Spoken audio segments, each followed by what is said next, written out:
if I walked into this office and you were naked, I'd fuck you right here, end quote. Mr. Chairman, thank you for being here. Thank you for your services. I think I've said before, I believe you and your team probably saved the world economy during the pandemic economic meltdown when the whole world wanted dollars by establishing the currency swap line. So I thank you for that. You gave an interview, Mr. Chairman, on February 4th of this year to CBS, 60 Minutes, I think. Is that right? Yep. I ordered a transcript of that hearing, which I read. I learned a lot reading it. You were asked a question about inflation, and you asked a question about prices declining. And here was your response. I'd like to quote you, if it's okay. Quote, "So the prices of some things will decline, others will go up, but we don't expect to see a decline in the overall price level. That doesn't tend to happen in economies except in very negative circumstances," end quote. Did I quote you accurately? I believe you did. Okay. Later in the interview, you were asked about the national debt. Do you recall that? I don't actually, but I'm sure that's right. Okay. Well, at least according to the transcript, your answer was, and again, I'm quoting you, "In the long run, the United States is on an unsustainable fiscal path. The U.S. federal government's on an unsustainable fiscal path. And that just means that the debt is growing faster than the economy. So it is unsustainable," end quote. Do you remember saying that? I've said that many times. I think that's uncontroversial. Okay. Later in the interview, you said, I want to quote, "You know, I would just say this, integrity is priceless. And at the end, that's all you have. And we plan on keeping ours," end quote. Is that an accurate statement? Yes, it is. Okay. That's why I want to ask you about the FDIC. Have you read the article in the Wall Street Journal entitled, quote, "Strip clubs, lewd photos, and a boozy hotel, the toxic atmosphere at bank regulator FDIC," end quote? I think I did read that a couple months ago. Did you read the article entitled, I quote again, "FDIC lawyer stayed on paid leave for weeks after child porn arrest," end quote? I don't remember that one. Okay, did you read the article entitled, also in the Wall Street Journal, quote, "FDIC chair, known for temper, ignored bad behavior in workplace," end quote? Honestly, I don't. I read so much, I can't. I remember the broad story, but not particular stories. Did you read the article in which a former female employee of the FDIC allegedly recalled her male colleagues saying women needed to use sex to get ahead at the FDIC? I do not recall that, no. Okay. Did you read the article in which a female risk management examiner during a lunch with a male examiner said she had become friendly with that examiner, and he complained to her about his marriage, allegedly, telling her he wasn't getting enough sex. And she allegedly said, quote, "Obviously, if I walked," or he allegedly said, "Obviously, if I walked into this office and you were naked, I'd fuck you right here," end quote? I do not remember that, and I think I would. Okay. Do you remember the article about Mr. Randall Ditch, a supervisory examiner in Denver, who allegedly was demoted in 2014 to a non-supervisory examiner position in Tulsa after having sex twice with a subordinate female employee and a number of other rule violations. In this article, it says, allegedly, Mr. Ditch had urged the woman to not, quote, be a pussy, close quote, and drink a shot of whiskey during work hours, the records show. Do you recall that? I do not recollect Okay. that. No. Here's my question. I could go on for a while. Could go on, but you're not going to go on. So you've passed your 5 minutes. Do your question once. Sir? Senator Kennedy, your time's already expired. You can do one. You did 5 minutes, consumed the whole 5 minutes with your monologue of, Well, you did 6 minutes. I timed it. I asked my, You did 6 minutes. Senator Kennedy, for months, I have let you go way over the 5 minutes. You get your question, But you did 6 minutes. I chair this committee. I understand. You still did 6 minutes. Check the record. I'm going to order, you're going to be at 6 minutes and 15 seconds if you continue this argument, Well, or that's- you're going to ask your question. I'll ask my question. I just wanted the record to be clear, Mr. Chairman. Mr. Chairman, in light of these allegations, if they're proven, how can the FDIC lead this charge for Basel Endgame 3, which is going to turn the banking community upside down? I don't know how I would make the connection to Basel III. I'll say it's deeply troubling things, obviously, but again, as your point was, if proven, and I mean, I think we have to decide Basel III on its merits, and we're not looking to the FDIC to lead this, by the way. We're looking at the Fed to do what the Fed thinks is right. That's what we're going to do. We don't look to, and they don't look to us to lead them. Mr. Chairman, our economy is slowing, is it not? Yes, although still growing at a solid pace. Our unemployment rate is rising, is it not? Yes, it is, although the labor market is still strong. Our labor market is slowing, is it not? Yes, but I'd say unemployment is still low by historical standards. But yes, it is. We've seen cooling. Yes. Mm-hmm. And I was looking at the recent jobs numbers. I know you've glanced at them too. About 3/4 of the net new jobs that were created in June were in government, healthcare, and social assistance. What does that tell you? So that's a concentration. You'd rather see broader job creation than that.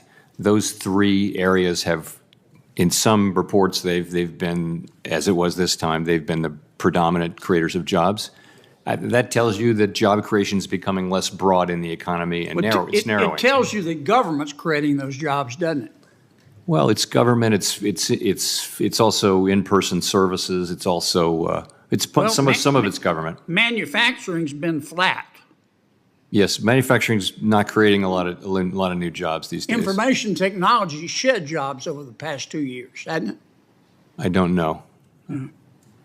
Leisure and hospitality jobs have slowed to almost a trickle. So that's a place where there was a desperate worker shortage, and they've done quite a bit of hiring, but they're catching up now. I mean, three-quarters of the jobs that are being created in our economy can be related directly or indirectly to our spending deficits, can't they? In this report, in this single report, I don't know that healthcare is really government spending. I mean, that's something people are consuming. Where do you think these hospitals get their money? They may get it, but I mean, people are not. The spending on healthcare is not necessarily directly related to deficits. Is my point. I would disagree with you. I mean, here's my point. We talk a lot about expectations in terms of inflation. How if we expect there to be inflation, we'll get inflation. It seems to me that consumer expectations play a bigger role in the economy than we cede to them. Most of our economy in America is consumer driven, is it not? Yes. Unlike, say, China, which is manufacturing driven. Very much so. And I listened to you cite the statistics about the economy. But most Americans, most Americans don't feel good about the economy, do they? No, and we don't tell people how to feel about the economy. I mean, isn't it a fact that most people, if you ask them to define Bidenomics, they would say that's easy. We get to pay more to live worse. I wouldn't touch You don't want to answer that a one. sentence with that word in it. Yeah. Yeah. I mean, we can pretty this up all I guess my point is, and I know you're going to do this anyway, but I'd be really careful with this economy. I mean, people just don't feel better off today. And one can marshal a persuasive argument that, well, you should, compared to Europe or compared to China, compared to Canada. But feelings are feelings. People don't feel good about this economy. And it's primarily because of inflation. Let me use my final 30 seconds to ask you. I listened to my good friend, the chairman, give his opening statement. Do you think inflation was caused by corporate greed? I hate to comment on something the chairman was speaking about. I'll but- go ahead. Well, so I will just say, we see at the Fed, we see inflation as when there's an imbalance between supply and demand. And we use our tools to work on the demand side of that and bring it back into line with supply. I got 2 seconds. So when are you going to lower interest rates? I'm today not going to be sending any signals about the timing of any future actions. Thank you, Mr. Chairman. For what it's worth, I'm generally supportive of the actions of the Fed right now, and I'm not going to ask you today to blame anybody. When Congress spends money, it stimulates the economy, does it not? Well, it would depend on whether that's funded by tax increases or not. But so if there's a spending that's not accompanied by taxes, would have a net at the margin stimulative effect. Well, and when Congress borrows money to spend even more, that stimulates the economy even more, does it not? At the margin, yeah. Okay. If Congress reduced the rate of growth in its spending and reduced the rate of growth in its debt accumulation, This has been the second. it would make your job easier in reducing inflation, would it not? Kinds of things. I don't think fiscal policy right now is a big factor driving inflation at this moment, but it's absolutely essential that we do slow the pace of growth, particularly for the areas of the budget All right, that let's are try to growing. unpack this then. I'm not trying to trick you. You're raising interest rates. You're raising interest rates to slow the economy, are you not? Yes, to cool the economy off. And one of the ways you measure your success, other than fluctuation in gross domestic product, is the unemployment rate. Is it not? Yes, one of the measures. Okay. So in effect, I'm not being critical. When you're slowing the economy, you're trying to put people out of work. That's your job, is it not? Not really. We're trying to restore price stability. No, you're trying to raise not the wages, you're trying to or raise the unemployment rate. There are a lot of That mean I know you don't like the phrase, so let me strike it. You're trying to raise the unemployment rate, are you not? No, we're not trying to raise it. We're trying to realign supply and demand, which could happen through a bunch of channels, like, for example, just job openings. All right, Job let openings me could. put it another way, okay? The Economist did a wonderful study.